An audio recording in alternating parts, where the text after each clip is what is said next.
Seperti yang telah diceritakan di episode sebelumnya, bahwa Mak Lampir telah diketahui tempat persembunyiannya oleh Santa Lima, pendekar jin sakti yang dijuluki si mata malaikat oleh Mak Lampir. Pada saat itu, Santa Lima sedang mengajak Kiai Jumantoro, Kiai Jamas, Kiai Basari, Nyai Bidara, dan Parida untuk mendatangi Gua Lapis Telu itu, atau Gua Lapis 3, artinya gua di bawah gua. Namun sebelum memasuki wilayah Gunung Kendil, kelompokan Santa Lima telah disambut oleh kawanan dedemit jin penjaga wilayah suruhan Mak Lampir. Sabab, sebelum sampai lokasi, kelompokan Santa Lima dan para kiai sudah terpantau oleh Mak Lampir. Bila sahabatku ingin tahu cerita lengkapnya, silahkan tonton lagi dari episode sebelumnya, atau kunjungi playlist channel ini. Dan untuk sobatku yang baru menemukan channel ini, bila suka dengan videonya, saya minta dukungannya untuk memijit gambar jempolnya. Dan jangan lupa subscribe-nya. Mari kita lanjut ke cerita selanjutnya.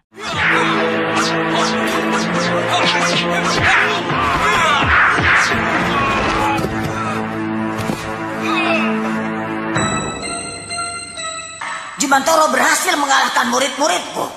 Kita serang saja sekarang dengan bantuan Grandong, Guru. Belum waktunya si Grandong kita ajukan. Mereka malah akan kegirangan menemukan si Grandong. Tidak. Si Grandong tidak akan aku hadapkan sebelum matanya terbuka secara sempurna. Apa tugas kami sekarang, Guru? Buat benteng pagar. Bunuh setiap orang dan jin yang mendekati tempat ini. Mari kita menuju Mayang Sari, yang pada saat itu sedang tidak sadarkan diri di penginapan rumahnya Pak Sabar dan Ibu Ruminah, sepasang suami istri warga desa Karangmoncol. Mereka sedang mengompres Mayang Sari yang dalam keadaan pingsan. Ibu Ruminah dan Pak Sabar pun sedang mengobrolkan gadis cantik Mayang Sari yang diduga pendekar wanita, karena ia membawa senjata pedang. Jangan-jangan dia seorang pendekar wanita. Saya juga berpikir seperti itu. Apa Kakang pernah tanya dari mana dia datang dan di mana rumahnya? Mau kemana tujuannya? Dia tidak mengaku. Dia hanya bilang sedang mengembara. Rumahnya di kolong langit. Tujuannya tidak menentu. Kemana saja kakinya melangkah. Aneh juga. Panasnya tidak mau turun. Diobati pakai apa ya? Supaya dia cepat sadar. Iya, nanti aku tanyakan pada Kang Sawat. Karena dia banyak tahu tentang jamu-jamuan. Tapi jangan dikatakan untuk mengobati Neng Mayang. Mereka tidak usah tahu bahwa rumah kita ditinggali seorang gadis cantik. Biarlah kita saja yang tahu. Kenapa? Rahasia. Demi keamanan Neng Mayang. Takut beritanya sampai ke telinga Demang Poncar. Dia itu tidak bisa melihat gadis cantik. Nanti kita sendiri yang bisa jadi repot. Lalu kemudian, Ibu Ruminah pun menemui Kang Sawan untuk menanyakan jamu penurun panas. Sabab Ibu Ruminah tidak tahu tentang ramuan obat penurun panas. Kang Sawat, waktu sipon panasnya tinggi nggak turun-turun, apa ya obatnya? Madu dan kuning telur. Oh. Siapa yang sakit, Nyai? Saudara saya. Saya lihat seorang anak muda yang tinggi ilmu pengobatannya. Tapi entah di mana tempat tinggalnya. Siapa namanya? Itulah sayangnya. Dia merahasiakan nama sebenarnya. Sehingga orang-orang memanggilnya Jaka. Kalau Nyai mau, hubungi saja Ki Laksa. Di Dusun Sumberwetan. Ki Laksa? Kalau penyakit saudara saya belum juga sembuh. Terima kasih atas wartanya, Kisanak.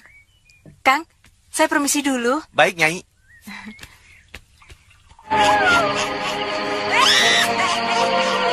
Suara apa itu, Kang? Sepertinya... Suara kuntilanak, Pak. Hus, ngaco kamu. Masih sore begini mana ada kuntilanak yang keluar. Sementara itu, di malam Jumat Kliwon desa sebelah sedang digegerkan dengan kemunculan makhluk aneh yang mengerikan. Bukan hanya itu, malah menurut kabar, bahkan masyarakat desa tersebut sudah 7 orang meninggal dunia dengan kondisi tidak wajar. Ada korban lagi, Kang Sawat. Laki-laki atau perempuan?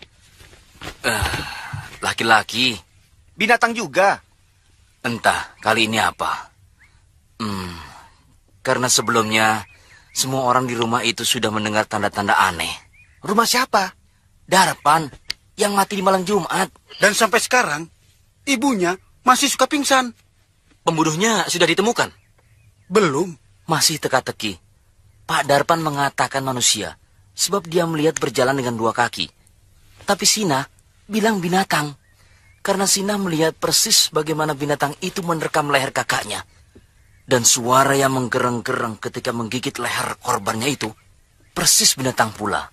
Menurut pikiran kau dan orang-orang bagaimana? Menurut saya, bukan orang biasa dan juga bukan binatang buas. Bukan orang, bukan binatang. Habis apa? Makhluk jadi-jadian. Di kampung ini, barangkali ada orang yang menganut aliran sesat. Mungkin juga. Jangan-jangan kematian Ki Bolang dan Nyi Gina karena makhluk itu juga. Ya, mungkin. Neng Mayang semalaman mengigo terus. Kapan Neng Mayang sadar? Mendekati subuh, pagi tadi saya hampir berjingkrak. Melihat Neng Mayang membuka mata, saya girang sekali. Sampai sekarang belum tidur? Ya belum, Neng. Orang semalaman menunggu Neng Mayang. Sekarang tidurlah. Aku tidak apa-apa. Hari ini saya ada niat untuk menemui Ki Laksa. Untuk apa? Untuk minta tolong menghubungi dukun muda yang sakti itu. Dukun muda? Siapa namanya? Jaka. Jaka apa? Jaka Umbara? Atau Jaka Kelana? Maksud Neng Mayang? Biasanya orang yang namanya Jaka itu ada terusannya. Misalnya Jaka Tole, Jaka Tirta, dan banyak lagi. Orang-orang hanya menyebutnya Jaka saja. Kata orang, dia masih muda, tapi kesaktiannya bisa mengobati segala macam penyakit.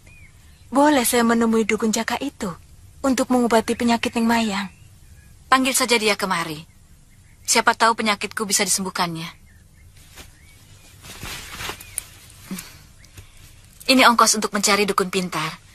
Kalau ternyata penyakitku bisa disembuhkan, aku akan tambah lebih banyak lagi. Terima kasih, Neng. Hari ini juga saya akan berangkat mencari dukun sakti itu. Di sisi lain, kini Sembara, Datuk Ranggasanga, Datuk Jampak, Datuk Panglima Kumbang dan Basir pun sedang tergesa-gesa berjalan menuju ke arah selatan. Mereka semua sedang sibuk kesana kemari mencari keberadaan Mak Lampir dan Gerandong. Namun hingga saat ini belum juga membuahkan hasil. Ke arah mana sekarang kita, Panglima? Ke selatan. Saya tahu kita semua sedang ke arah selatan. Tapi kemana tujuannya? Aku tidak tahu, Pangeran. Hatiku mendorong kuat bahwa kita harus ke selatan. Di sana kita akan menemukan sesuatu. Menemukan Mak Lampir dengan si Gerandong? Aku tidak tahu. Tapi kita akan menemukan sesuatu yang penting. Petunjuk. Jalannya jangan cepat-cepat, Sembara. Aku dari belum sarapan. Ya kan, Bapak Mertua? Dasar manusia. Perut saja yang dipikirkan. Loh. Perut itu penting, Bapak Mertua. Tanpa perut bagaimana kita bisa hidup? Makanya jangan membiarkan perut itu kosong. Artinya salah besar kalau kita belum sarapan pagi-pagi. Assalamualaikum warahmatullahi wabarakatuh. Waalaikumsalam. Datuk kelihatannya sudah lapar ya. Datuk orang yang sangat bijaksana dan arif di dunia. Artinya tidak akan membiarkan ada perut yang kosong. Diam. Pergi. Semilik kete. Tua-tua nggak pernah bijak. Semilik kete. Oh, semilik kete. Apa kau bilang? Aku semilik kete? Jangan marah dulu, Bapak Mertua. Tahu tidak artinya semilik kete? Umpatan kan? Bukan. Itu kata bangsa jin. Kalau bangsa manusia, lain. Semilik kete itu artinya cinta. Tahu? Cinta? Iya. Maksudnya sayang terhadap orang yang sedang kelaparan. Baik atau buruk kalau kukatakan kepada Bapak Mertua semilik kete? Oh ya, baik. Nah, berarti Bapak Mertua cerdas. Maka semeleketeilah aku. Aku sedang kelaparan. Dari pagi belum sarapan, Bapak Mertua. Aku tidak punya makanan. Cukup dengan mengusulkan kepada Sembara agar kita mencari warung dulu. Itu sudah cukup dan Bapak Mertua pantas mendapat sebutan sebagai makhluk yang semelekete. Tahu? Pangeran, ada apa, Datuk? Saya tahu Pangeran pasti si Melekete. Hah? Orang yang si Melekete pasti memikirkan perut yang lapar. Mampirlah dulu ke warung sebentar, agar orang yang lapar bisa mengisi perutnya. Pasti ini usulan Basir. Benar kan? Benar, Pangeran. Kata Melekete juga Basir yang mengajari. Betul, Pangeran. Katanya menurut bangsa manusia, si Melekete itu berarti orang yang penuh kasih sayang. Hahaha. Datuk Jampak bisa dikibuli Basir ya, kenapa bisa percaya sama Basir yang dijuluki perut karet. Aduh, sakit Sembara. Aduh. Kau mengajari apa pada Datuk Jampak? Loh, ngajari apa? Kata si Melekete itu. Semelekete itu artinya kan macam-macam. Aduh, sakit. Aduh. Boleh saja, tapi jangan diajarkan pada orang yang akhirnya membuat sesat. Sementara itu, Mak Lampir pun mendapat laporan dari muridnya bahwa Mayang Sari sedang sakit. Guru, kami menemukan Mayang Sari. Bagus. Di mana? Di desa Gending. Dia sedang sakit, Guru. Kesempatan yang baik untuk membunuh dia. Tidak usah guru sendiri yang bertindak. Kami juga sanggup membunuh Mayang Sari dalam keadaan luka begitu. Lakukan. Awas kalau gagal. Baik, Guru. Begitu enaknya murid Mak Lampir ngomong akan membunuh orang yang sedang sakit. Tidak taunya di sana sedang diawasi oleh pendekar muda yang sakti mandraguna.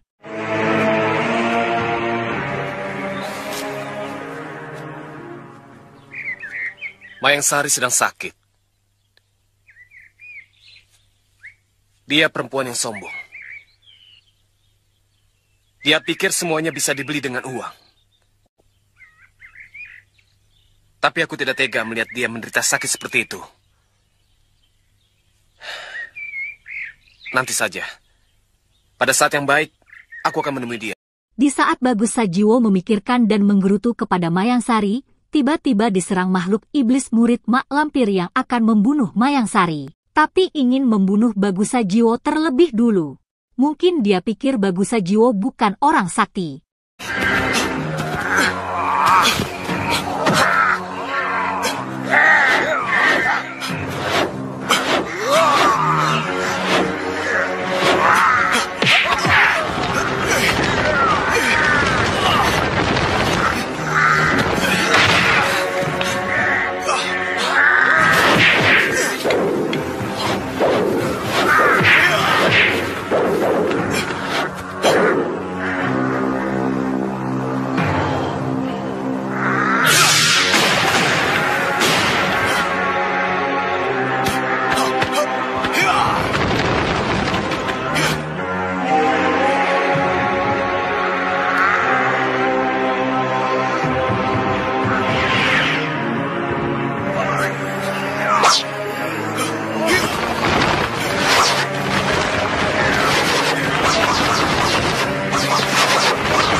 Kiranya sampai di sini dulu alur cerita film Legenda Gunung Merapi untuk episode kali ini.